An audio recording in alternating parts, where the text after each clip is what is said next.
Welcome back to America Right Now.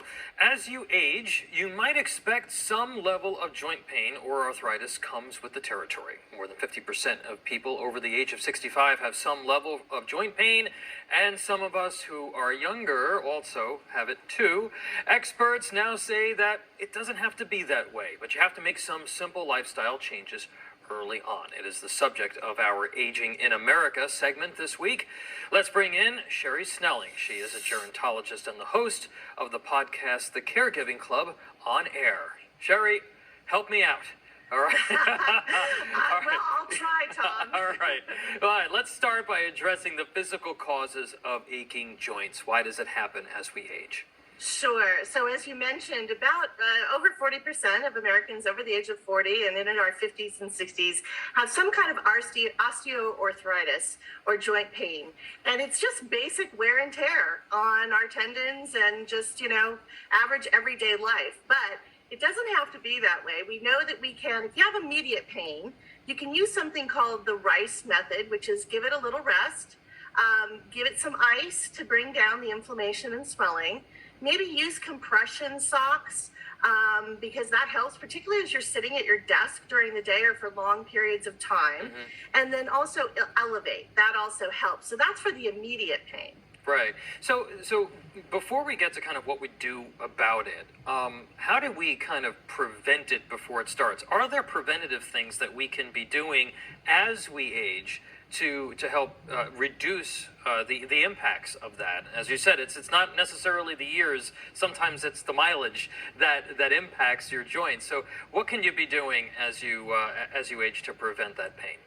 Yes, well, I've got one of my formulas for you, Tom, and I call it the 3 M's. Okay. So the first one is motion is lotion.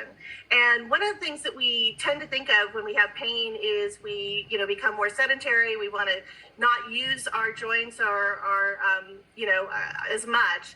And that's actually the opposite. What you want to do is you want to keep moving. You want to do the low impact exercises. So things like yoga or even bicycle riding or walking is one of the best things that you can do. And what that does is it brings, the blood flow and healthy nutrients to that cartilage that you need.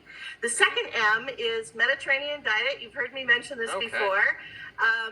If you have 10 extra pounds on, that's going to put 30 to 40 pounds of force on your knees. And if you think of your body as a car, your knees are the shock absorbers. And so we need to relieve that force that's going on the knees. And the third thing, and I think this is one that's really important that a lot of people forget about, more water. We need to stay hydrated. It brings down inflammation and also flushes out the toxins, but it also lubricates our joints. And the new formula is really personalized medicine. We used to say 64 ounces, 8 ounces of 8 glasses a day, but personalized hydration is take your body weight, turn that into ounces. So if you weigh 180 pounds, that's 180 ounces, divide it by 2, that's 90 ounces.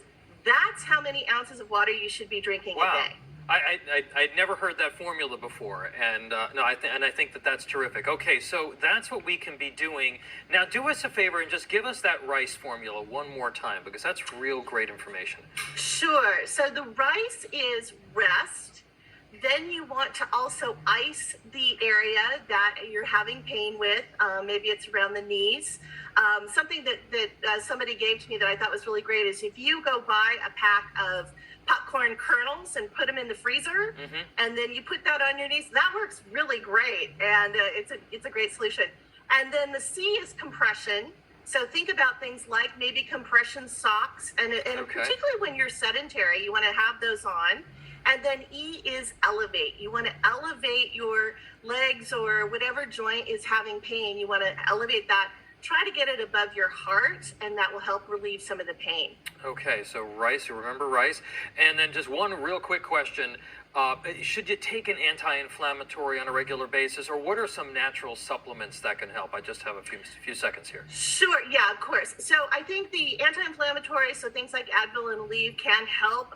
Pain relief, like Tylenol, also helps.